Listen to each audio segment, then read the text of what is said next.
नमस्कार, मैं हूं बालकृष्ण खरेजा। आप देख रहे हैं डेली लाइफ। आइए शुरुआत करते हैं आज के समाचारों की। जिला मुख्यालय तथा आसपास के क्षेत्रों में विभिन्न संगठनों द्वारा मजदूर दिवस मनाया गया। इस दौरान झंडारोहण के बाद शिकागो के शहीदों को श्रद्धांजलि अर्पित की गई।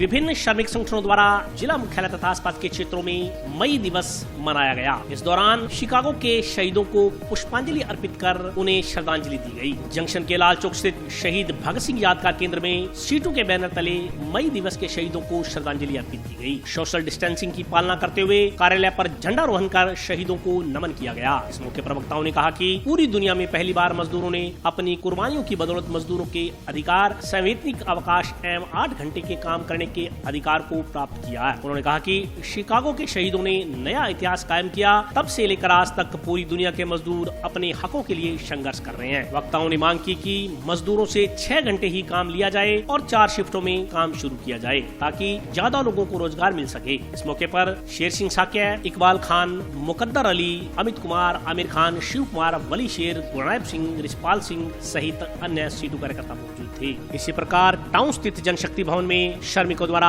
झंडारोहण किया गया। इस मौके पर बोलते हुए वक्ताओं ने कहा कि केंद्र व राज्य सरकार की मजदूर विरोधी नीतियों के चलते मजदूरों की हालत खस्ता हो गई है। उन्होंने कहा कि मजदूरों से 8 घंटे की बजाय 12-12 घंटे काम लिया जा रहा है, जिससे मजदूरों का शोषण किया जा रहा है। इस मौके पर मलकीत सिंह, बहादुर सिंह चौहान, जगदीश यादव, राकेश बजाज, अनिल मोहन मिश्रा, शोपत राम, जितेंद्र कुमार, बिंदेश्वर दास सहित अन्य श्रमिक मौजूद थे। इसी प्रकार जंक्शन में भवन मटेरियल लोड अनलोड मजदूर यूनियन द्वारा श्रमिक दिवस मनाया गया। इस दौरान कार्यालय पर झंडारोहण कर मई दिवस के शहीदों को श्रद्धांजलि अर्पित की गई। इस मौके पर बोलते हुए वक्ताओं ने कहा कि मजदूरों ने वर्तमान में जो अधिकार प्राप्त किए हैं उसके पीछे कई श्रमिकों की कुर्बानियां हैं। उन्होंने भाजपा सरकार पर श्रम कानून की धज्जियां उड़ाने का आरोप लगाते हुए कहा कि श्रमिकों का शोषण किया जा रहा है, मगर सरकार पूंजीपतियों का सहयोग करने में लगी है। इस मौके पर गुरनायब सिंह, रिचपाल सिंह, शेर सिंह साक्य सहित अन्य लोग उपस्थित थे।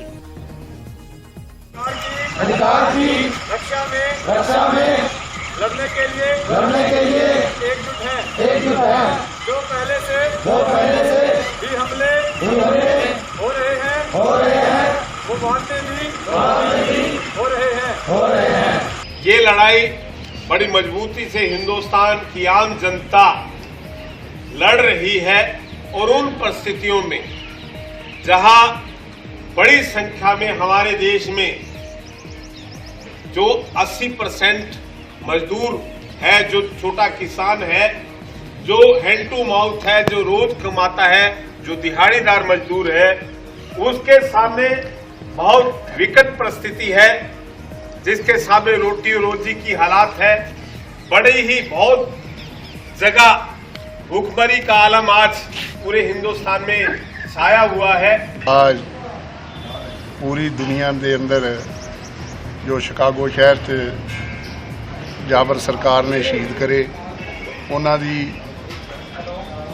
याद दे विच जो झंडारोहण किया, उहदे वास्ते अज के दिन जो मेहनतकश वर्ग है वो सब्त लैंदा है कि पूरे देश के अंदर जो कमेरा वर्ग है उन्होंने लामबंद करके उहदे संघर्षां दे बारे जागरूक करके ये लंबी लड़ाई है। जब तक पूंजीवाद रहेगा ये कमेरे वर्ग का संघर्ष जारी रहेगा।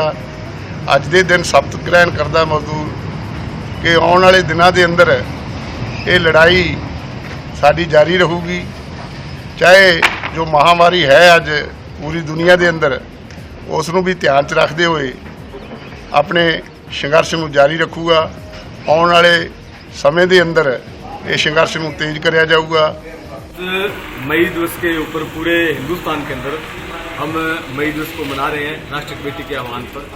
और सबसे बड़ी बात यह है कि जब 1857 में मजदूरों ने अपने हक और अधिकार के लेकर इसको संघर्ष किया और मजदूरों के कुछ नियम कायदे जो बनवाए थे उनको लेकर आज उस शहादत को हम नमन करते हुए, उसको मानते हुए आज पूरे हमारे जो मानगढ़ जिले में जितने हमारे CITU के ऑफिस थे, आज जो CITU के जनसंगठन से जुड़े हुए लोग थे वो मना रहे हैं। इसके साथ ही हमने एक अपील की है कि जैसे हम पहले बड़ी धूमधाम के साथ बड़ी रैली निकालते थे, बड़ी सभा करते थे, इस कोरोना महामारी के चलते उसको हमने रिस्पॉन्ड किया है और ये अपील की है तमाम मजदूरों से कि अपने अपने घरों में ही झंडारोहण करें और इसको मनाएं। और आज यहाँ हमारे कुछ मुख्य साथी जो कमेटियों के थे उन्होंने यहाँ झंडारोहण किया है। इसी के साथ एक आह्वान भी किया है कि जो हक और हकूक हमने उस वक्त 1857 में हमारे मजदूरों ने, हमारे पूर्वजों ने अपने शहादत देकर जो हासिल किए थे, आज उन तमाम हकों को सरकारों द्वारा जो पूंजीवादी सरकारें वो कुचल रही हैं। अभी हाल ही में लॉकडाउन की आड़ में मोदी सरकार ने एक निर्णय लिया है कि जो हमारे 8 घंटे का टाइम था उसको 12 घंटे कर रही है, 2 शिफ्टों में काम करवाने की जो उन्होंने कानून बना रहे हैं। हम उसका इस मई दिवस के ऊपर उसकी शपथ लेते हैं कि इस कानून के विरोध में पूरे हिंदुस्तान में जैसे ही लॉकडाउन समाप्त होगा, इसके विरोध में पूरे हिंदुस्तान में हम एक आंदोलन की रूपरेखा खड़ी करेंगे। कोरोना के डर से इंसान के पैर जब घर में रुके तो वह परिवार के और नजदीक आ गया। हर वक्त घर पर रहने के कारण जहां घर के कामकाज, परिवार के सुख दुख और रिश्तों पर चर्चाएं हो रही हैं, वहीं अधिकांश पुरुष किचन में भी महिलाओं का हाथ बटा रहे हैं। कोरोना महामारी से विश्व भर में इंसानियत पर खतरा मंडराने लगा है। संक्रमण को रोकने के लिए देश भर में लॉकडाउन चल रहा है और लोग घरों में बंद हैं। लॉकडाउन की वजह से काम धंधे ठप हैं और अर्थव्यवस्था को भी झटका लगना लगभग निश्चित है। इसके बावजूद देश का आम आदमी इसकी शिकायत ज्यादा नहीं कर रहा। इसके बावजूद देश का नागरिक स्वास्थ्य को प्राथमिकता देते हुए ज्यादा शिकायत नहीं कर रहा। संकट से निपटने की भारतीय परंपरा अब सबको रास्ता दिखा रही है। कोरोना के डर से इंसान के पैर घर पर रुके तो वह परिवार के और ज्यादा नजदीक आ गया। परिवारों के सदस्यों में दूरियां कम हुई तो इस महामारी से लड़ने का हौसला भी मिला। लॉकडाउन के दौरान जरूरी कामकाज वाले लोग ही घरों से बाहर निकल रहे हैं और बाकी लोग घरों में अपना समय व्यतीत कर रहे हैं। हर वक्त घर पर रहने के कारण घर के कामकाज, परिवार के सुख दुख और रिश्तों पर चर्चाएं हो रही हैं। कोरोना के डर के बीच ऐसा माहौल इंसान में एक सकारात्मकता पैदा कर रहा है। खासकर पारिवारिक रिश्तों में एक दूसरे को समय न देने की शिकायतें अब दूर होने लगी हैं। भागम भाग के इस दौर में परिवार के सदस्यों का एक साथ समय व्यतीत करना इंसान के सकारात्मकता की ओर बढ़ने का मार्ग बन गया है। किसी भी संकट को सकारात्मक ऊर्जा के साथ झेला जा सकता है और इस पर जीत भी पाई जा सकती है। यह सोचते हुए अब तमाम लोग एकजुट होकर इस संकट से उबरने का प्रयास कर रहे हैं। कोरोना संकट के चलते इंसान प्रकृति के भी नजदीक आया है और उद्योग धंधे बंद होने व वाहनों की आवाजाही रुकने के कारण प्रदूषण का स्तर भी घटा है। प्रकृति अपने पूरे रंग में है और यह आने वाले समय के लिए एक अच्छा संकेत भी है। देखा जाए तो एक डर ने पारिवारिक रिश्तों के बीच कुछ ही दिनों में सारे फासले मिटा दिए हैं। तमाम लोग अपने घरों में अपने बीवी बच्चों, माता पिता तथा अन्य रिश्तेदारों के साथ सकारात्मक चर्चाएं, साहित्यिक अध्ययन तथा कुकिंग के जरिए समय व्यतीत कर रहे हैं। ये जो लॉकडाउन चल रहा है, सही माने में तो ये पता ही नहीं चल रहा कब से शुरू हुआ, क्योंकि हम अपने आप को इतना बिजी कर चुके हैं। कभी हम लूडो खेलते हैं, कभी ताश खेलते हैं, कभी रसोई के अंदर हाथ भी बटाते हैं और शाम को मौका लगता है तो पतंग भी उड़ाते हैं। और कभी कभी हमारे संगीत का भी सहारा लेकर के हम कीर्तन करते हैं, गज़लें गाते हैं या नगमे गाते हैं। और तो और हम कोरोना से संबंधित बचाव के लिए इस वक्त तक 4-5 गीत लिख चुके हैं, जो कि हमारे गंगानगर और हनुमानगढ़ जिले के अंदर प्रचलित भी है। लॉकडाउन शुरू होता है उसे पता ही नहीं चलता कैसे काम करते हैं। बैठे बैठे टाइम पास हो जाता है। कभी बच्चों के साथ ताश खेल लेते हैं, कभी लूडो खेल लेते हैं, कभी बड़े बुजुर्गों की सेवा कर लेते हैं और ऐसे पता ही नहीं चलता पूरा दिन कैसे बीत जाता है। और कभी रेसिपी बना लेते हैं, कभी दूर काम कर लिया, कभी बस ऐसे पता नहीं चलता लॉकडाउन कैसे टाइम पास हो जाता है। खेल ली, लूडो खेल ली, बच्चों के साथ ऐसे पकड़न पकड़ाई खेल ली, छोटे मोटे और गेम वगैरह होते हैं जो वो खेल लेते हैं और सब कुछ। थोड़े बहुत रामायण देख लिया, बच्चों के साथ संगीत गाना बजाना कर लिया, डांस वगैरह कर लिया, बस ये सब कुछ चलता रहता है। पास कर लेते हैं पूरा दिन में, ऐसे टाइम बीत जाता है पता नहीं चलता। लॉकडाउन लगा टाइम बहुत बढ़िया पास हो रहा है। अपने बच्चों में हंसते खेलते हैं सारा दिन और दिन में रामायण आ जाती है और बहुत बढ़िया टाइम पास हो रहा है। अपने घर के पुराने सदस्य आते हैं, प्रोग्राम वो देख लेते हैं, घरवाली को हेल्प करा देते हैं, रसोई का काम भी करवाते हैं, कभी किया नहीं कभी जो करवा देते हैं। हाँ, बस ये महसूस होता है जैसे पुराने टाइम में इतनी वो नहीं थी जी, बड़े आराम से जीवन यापन हो रहा था, उसी तरह से बड़े आराम से बड़ा संयम से काम चल रहा है।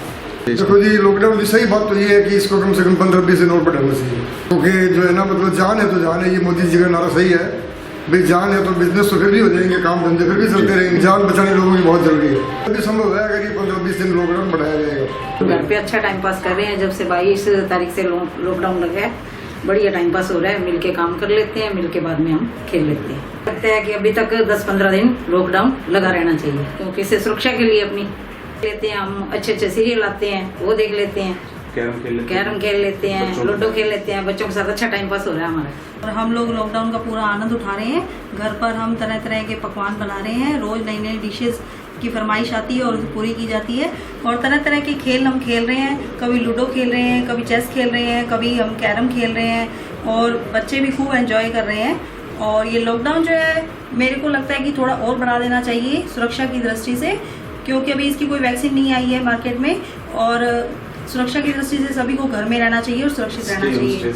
1 महीना हो गया इन्हें लागिया, और मैं तो पोता पोतिया है सागे कैरम बोर्ड खेल लिया, कभी ताश खेल लिया, कभी लूडो खेल लिया, पास करा भाई लग जाए भाई, बाहर घूम जाओ भाई। टापर सागे लूडो खेल लिया, कैरम बोर्ड खेल लिया, ताश खेल लिया, ये लगे रहे टापर सागे खुलना चाहिए, खुलना चाहिए भाई। पूरे दिन गेम खेलते रहते हैं, कैरम बोर्ड खेलते हैं, चेस खेलते हैं, बैडमिंटन खेलते हैं, पूरा दिन बढ़िया रहता है। स्कूल का होमवर्क कर लेते हैं, ऑनलाइन क्लास चलती है। 1 महीना हो गया लॉकडाउन हुए, 21 मार्च से लगा था ये, और 1 महीना हो चुका है। मैं अपने परिवार के साथ अच्छा समय व्यतीत कर रही हूँ। कभी किचन में, कभी घर के काम में मेरे पति मेरी हेल्प करते हैं, और बच्चों के साथ खेलने में, कभी किचन में, कभी घर की डस्टिंग वगैरह में टाइम पास हो जाता है, पता नहीं चलता। सुरक्षा की दृष्टि से तो ये बढ़ना चाहिए, और अगर ये नहीं बढ़ा तो बीमारी और फैलने की संभावना है। बहुत ही शुरुआत के अंदर 5-4 दिन तो ऐसा लगा कि समय कैसे पास होएगा, लेकिन उसके बाद के अंदर बच्चों के साथ विभिन्न तरह के गेम खेलते हैं, और घर के अंदर डस्टिंग करनी, घर में हेल्प करवानी, और सुबह शाम 1 घंटा ऊपर बैडमिंटन खेलते हैं, और बच्चों के साथ गेम खेलते हैं तो समय का पता ही लगता है। मैं बिल्कुल चाय दोनों टाइम में ही बना करके देता हूँ, कभी कभी खाने में भी हेल्प करवा देता हूँ, तो थोड़ा बहुत किचन का काम कर लेते हैं। शुक्रवार को जंक्शन के वार्ड नंबर 58 व 59 में रहने वाले परिवारों की महिलाएं एकत्रित होकर जिला कलेक्टर के समक्ष पहुंची और राशन न मिलने के खिलाफ विरोध दर्ज करवाया।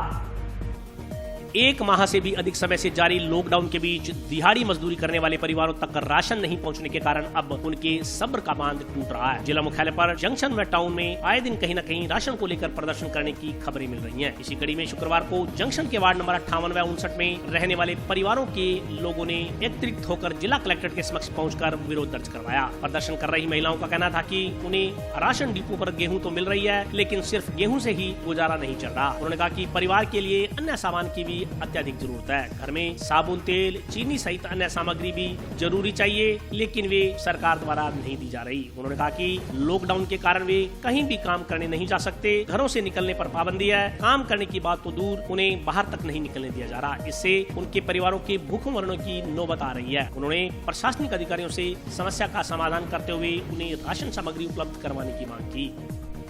नंबर वार्ड से हम आए हैं, सिर्फ ये कनक दे रहे हैं, तो बताओ कनक से हम क्या कर लेंगे? साग सब्जी, नमक, तेल, साबुन सब कुछ घर में चाहिए।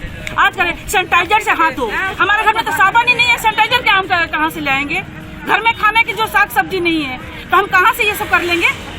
हाँ? अरे बदौलत ही आज प्रधानमंत्री मोदी जी जो भी कुर्सी पर बैठे हैं, आज जो जनता के ये साथ नहीं देंगे तो फिर जनता क्यों वोट दे? कह रहे हो घर में बैठ के रहो, तो घर में बैठ के रहेंगे ना, दिहाड़ी करने दोगे तो दिहाड़ी ना करें तो घर में भूखे मरे बच्चे लेके। राशन कनक एक पिछले महीने दिया था, इस महीने गए तो कह रहे कनक नहीं है, कनक मुक्त किया, बाद में लेके जाना। बाद में जब गए तो कह रहे कि कनक अब पीछे के नहीं जानते से है। हमारे पास राशन पानी कुछ भी नहीं पहुंच रहा है। कणक से क्या फाका मारेंगे? घर पे रहोगे, घर पे टक्कर मारे क्या? घर पे है सारा कुछ ही चाहिए, बच्चे सभी भूखे मर रहे हैं। 58 नंबर वार्ड से है, कणक तो मिल रही है, कहते कणक मिलती है, उसको कुछ नहीं मिलता। कणक से क्या करेंगे हम? फाका मारेंगे क्या कणक का? एक का कणक में आप कुछ नहीं खाते क्या? एक कड़क कड़क से फाका मार लेते हैं, पेट भर जाता है, सब कुछ ही चाहिए। जो तथा चना की सरकारी खरीद आरंभ करने की मांग को लेकर आज मार्क्सवादी कम्युनिस्ट पार्टी कार्यकर्ताओं ने कृषि उपज मंडी समिति सचिव को ज्ञापन सौंपा। सरसों व चने की सरकारी खरीद आरंभ किए जाने की मांग को लेकर माकपा कार्यकर्ताओं ने आज जंक्शन स्थित कृषि उपज मंडी समिति सचिव को ज्ञापन सौंपा। ज्ञापन में कहा गया कि किसान लगभग 1 महीने से जौ तथा चने की सरकारी खरीद की मांग कर रहे हैं, मगर सरकार इस ओर ध्यान नहीं दे रही। उन्होंने कहा कि सरकार ने गेहूं की सरकारी खरीद आरंभ कर दी है, मगर जौ तथा चने की खरीद अभी तक आरंभ नहीं की गई है। उन्होंने कहा कि गेहूं से पहले जौ पककर तैयार हो जाता है तथा उसकी फसल बाजार में आ जाती है, मगर किसान सरकारी खरीद के लिए तरस रहे हैं। उन्होंने कहा कि इसके अलावा सरकार द्वारा की जा रही गेहूं की सरकारी खरीद में भी किसानों से धोखा किया जा रहा है। किसानों को जिंसों का उचित मूल्य नहीं दिया जा रहा। उन्होंने चेतावनी दी कि यदि एक आध दिन में जौ तथा चने की सरकारी खरीद आरंभ नहीं की गई तो माकपा आंदोलन करेगी। जो चना और सरसों की खरीद का सवाल को लेकर 27 तारीख को हमने यहाँ आके सरसों और चने की बात की, गेहूं की खरीद का, और गेहूं की खरीद तो शुरू हो गई, लेकिन सरसों और चना की खरीद अभी तक शुरू नहीं हुई। जो कि सरसों, गेहूं, चने की फसल पहले तैयार होती है और पहले काटी जाती है, जो जिसको आज से करीबन 20 दिन पहले शुरू करना था खरीद का। नेफेड का जो इंचार्ज है बिरजलाल जी जंगू, उनसे वार्ता हुई है। उन्होंने आश्वासन दिया है कि कल हम सरसों और चने की खरीद शुरू करेंगे, और चने की सरसों और चने की खरीद कल शुरू करेंगे। उसके साथ साथ ये भी कहा, हमने पूछा कि जो गौण मंडी जो गाँव में खरीद केंद्र शुरू करने थे वो भी अभी तक नहीं किए, उसमें भी टाल मटोल कर रहे हैं यहाँ का प्रशासन, और किसानों के साथ बड़ा खिलवाड़ और किसानों को लूटा जा रहा है। और सरसों और चने की फसल में बड़ी लूट है। और अभी वक्त ब्रेक का, हाजिर होता हूँ छोटे से ब्रेक के बाद।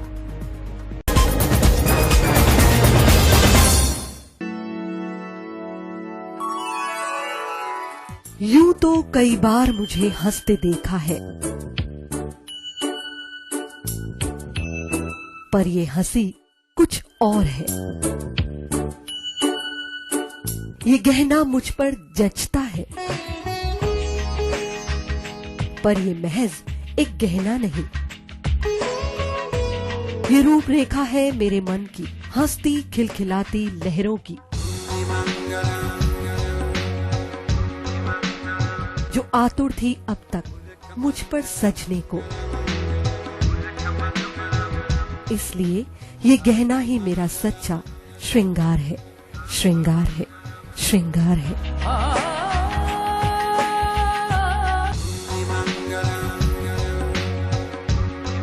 कोरोना महामारी के बचाव के लिए माननीय मुख्यमंत्री के निर्देश पर स्वायत्त शासन विभाग ने संक्रमण फैलने से पहले ही लगातार प्रभावी कदम उठाए हैं। प्रतिदिन लाखों जरूरतमंदों को मुख्यमंत्री भोजन योजना के तहत विभिन्न संस्थाओं के सहयोग से भोजन वितरित किया जा रहा है।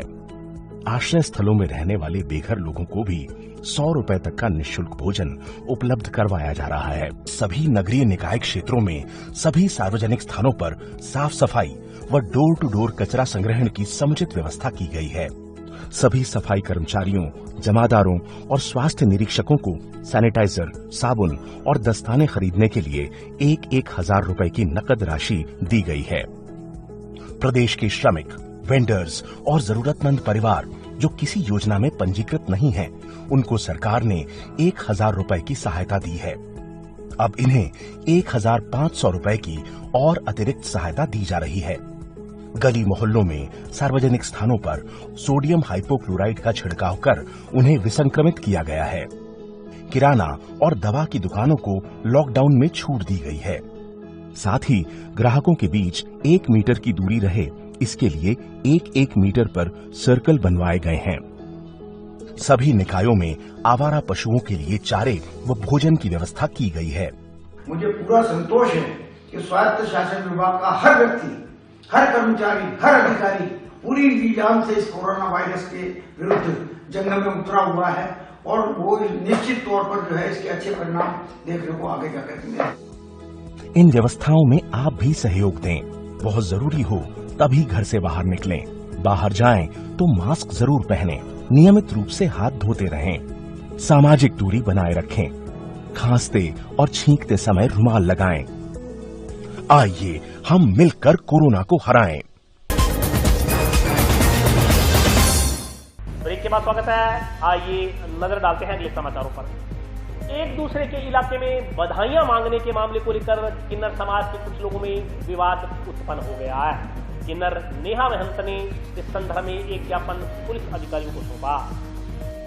इलाके के बंटवारे को लेकर किन्नर समाज के कुछ लोगों में विवाद उत्पन्न हो गया है। किन्नर समाज की वार्ड नंबर 53 की रहने वाली नेहा महंत ने पुलिस अधीक्षक को ज्ञापन देकर कुछ लोगों से अपनी जान का खतरा बताया है। किन्नर नेहा महंत ने पुलिस को दिए गए ज्ञापन में कहा है कि उनके गुरुओं ने यहाँ के किन्नर समाज को अलग अलग एरिया बांट कर दिया था, मगर किन्नर नगीना बाई तथा उसके साथ कुछ लोग उन नियमों का उल्लंघन करते हुए उनके एरिया में बधाइयां मांग रहे हैं। उन्होंने कहा कि जब उन्होंने अपने एरिया की दुहाई देते हुए इधर बधाइयां नहीं मांगने की गुजारिश की तो नगीना बाई तथा उनके शिष्यों ने उन्हें जान से मारने की धमकी दी। दूसरी ओर पूर्व पार्षद तथा किन्नर समाज की मुखिया नगीना बाई ने इन आरोपों को झुठलाते हुए उन्हें बेबुनियाद बताया। उन्होंने कहा कि उन पर लगाए जा रहे आरोप पूरी तरह से निराधार है। जी मैं नगीना से परेशान आ रही हूँ। हमारे गुरुओं ने हमारे को बंटवारा करके दिया हुआ है कामों का, जो भी हम गुरुओं के काम मांगते हैं अलग अलग। ये नगीना मेरे को राजनीति का रोब दिखा के कभी मेरे को मारने की धमकी देती है, जबरदस्ती मेरा इलाका छीन रही है। अच्छे भले लड़कों को कपड़े पहना पहना के लड़कियों वाले मेरा इलाका मंगवा रहा है, पर मैं कहती हूँ तो मारने की धमकी देता है मेरे। मैं इससे बहुत परेशान हूँ। आज मैं एसपी से मिली हूँ सर। उन्होंने कहा एक बार आप थाने जाओ, थाने के बाद जो हल होगा देखा जाएगा, नहीं दोबारा आप मेरे से मिलना। काम काफी गांव है मेरे पास है, जो भुन्ना वाली डानी जैसे हम गांव मांगते हैं उसके क्षेत्र की डानियाँ और आसपास का कोई भी कस्बा है हम पंचायती तौर से मांग रहे हैं। मेरी पंचायती तौर में भुन्ना वाली डानी है, उसकी डानियाँ है जो मैं मांगती हूँ, हर बार मैं ही मांगती हूँ। और जबरदस्ती वो लड़कों को सूट पहना के भेज देता है, गुंडों को जबरदस्ती भेजता है और जबरदस्ती वो डानियाँ मांग रहे हैं। पहला बात तो ये है कि ये नया है कि कौन है कौन नहीं है हमारे को पता नहीं है। ये तो आई है अब हमने तभी देखी है और हमारे को हो गए यहाँ 30-35 साल रहते हुए। और पहली बात तो क्या वो भी मानते हैं अभी वो भी मानते है सुरेशिया में रहती है। पहली बात तो सुरेशिया में वो भी मानते रहती है, उसके पास कागज ही नहीं है, इलाका का कागज नहीं है। और ये मेरे पर आरोप लगा रही है भाई इस तरह करके और हमारे साथ जबरदस्ती करते हैं। तो हमारे पास तो कागज है, दादाजी ने कागज दिए, मेरे गुरु बैठी है छन्नो भाई, उन्होंने कागज दिए, कागज का अधिकार पर हम मांग रहे हैं इलाका। और कोई ऐसी बात नहीं है भाई जबरदस्ती तो ये कर रहे हैं, खुद गुंडागर्दी तो ये कर रहे हैं, ये खुद गुंडागर्दी कर रहे हैं।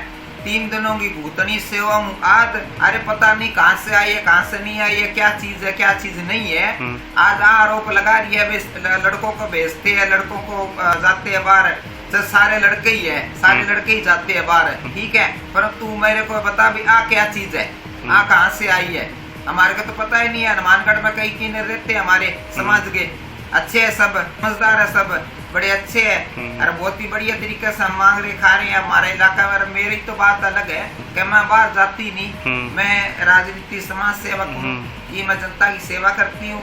इनको वो बात पचती नहीं, क्योंकि मैं सोचती हूँ भी सारे जैसे मैं करती हूँ समाज सेवा वैसे ही करे। इनको लालच है, ये करते हैं गुंडागर्दी, ये कागज दिखाए।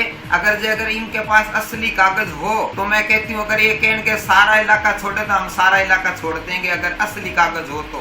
बिरादरी को ठुकराए हुए ये, इन्होंने तो इनको बिरादरी ने ठुकरा दिया।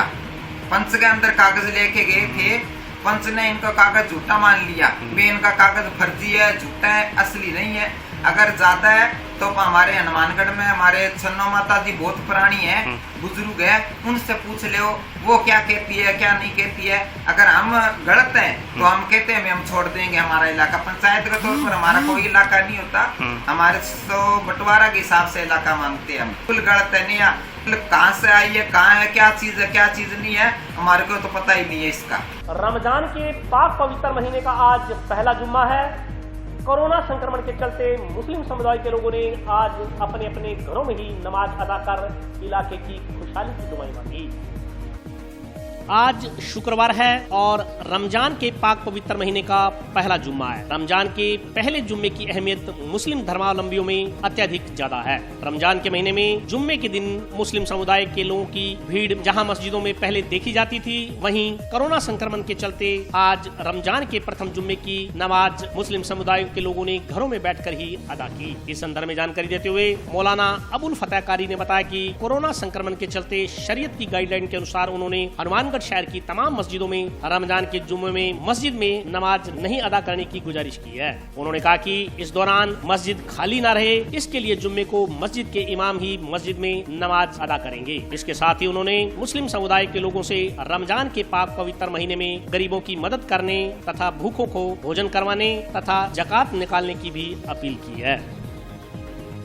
जैसा कि तमाम मुसलमानों को मालूम है कि आज जुमातुल मुबारक है, रमज़ान शरीफ का जुमा है और अल्लाह तबारक व तआला के फजल से, उसकी रहमत से जुम्मे के दिन तमाम मुसलमान कसीर तादाद में बिलखुसूस रमज़ान के मुक़द्दस महीने में मस्जिदों की तरफ आते हैं और जुमे की नमाज़ पढ़ते रहे हैं। लेकिन इस वक्त जो कोरोना की महामारी और इस बीमारी की वजह से भीड़ इकट्ठा करना उचित नहीं है, इसलिए मेरी तमाम लोगों से गुजारिश है, मेरी अपील है कि नमाज ज़ोहर अपने घरों में ही अदा करें और मस्जिदों में सिर्फ इमाम रहेगा, अज़ान भी होगी, खुतबा भी होगा और 2 या 3 आदमी उसके पीछे जुमे की नमाज अदा कर लेंगे। तो मेरे दोस्तों और बुजुर्गों, ये शहर भारत गंगा जमनी की तहजीब का शहर है और मोहब्बत का फल जो है वो बहुत मीठा होता है। लिहाजा हमें अपने देश की एकता और अखंडता को कायम रखना हम सब का फ़र्ज़ है और इस्लाम भी हमें तालीम यही देता है। और जो गरीब हैं उनकी आप मदद करो, रमज़ान शरीफ में ज़कात निकालो और फितरा निकालो। तो देखो तुम्हारे पड़ोस में कोई भूखा ना सोए। इस बीमारी के मौके पर बहुत से घरों में अनाज नहीं पहुंच रहा है। अगर आपका फ़र्ज़ बनता है आप सुबह शाम इफ्तारी के वक्त में, सहरी के वक्त में ख़ास तौर से ऐसे लोगों का एहतमाम करें जो गरीब लोग हैं। नमाज शरीफ जो आप पर जुमा फ़र्ज़ है और जुमे फ़र्ज़ की बजाय अब आप ज़ोहर की नमाज जुमे की बजाय अपने घरों में अदा करेंगे और जितने भी जुमे आए रमज़ान शरीफ के, ये महामारी ख़त्म होने से पहले जो भी आए और तमाम जुमे की नमाज की बजाय ज़ोहर की नमाज अपने घरों में पढ़ें और बिला वजह इधर उधर सड़कों पे न घूमें, घरों के आगे चौकड़ियों पे न बैठें बल्कि अपने घरों में रहें। इसी में सबके लिए भलाई है और ये बीमारी से निजात का बेहतरीन तरीका भी है। और आज के लिए बस इतना ही। कल फिर हाजिर होता हूँ नए समाचारों के साथ। तब तक आप स्वस्थ रहिए, प्रसन्न रहिए और आत्मविश्वास की लबालब रहिए। नमस्कार।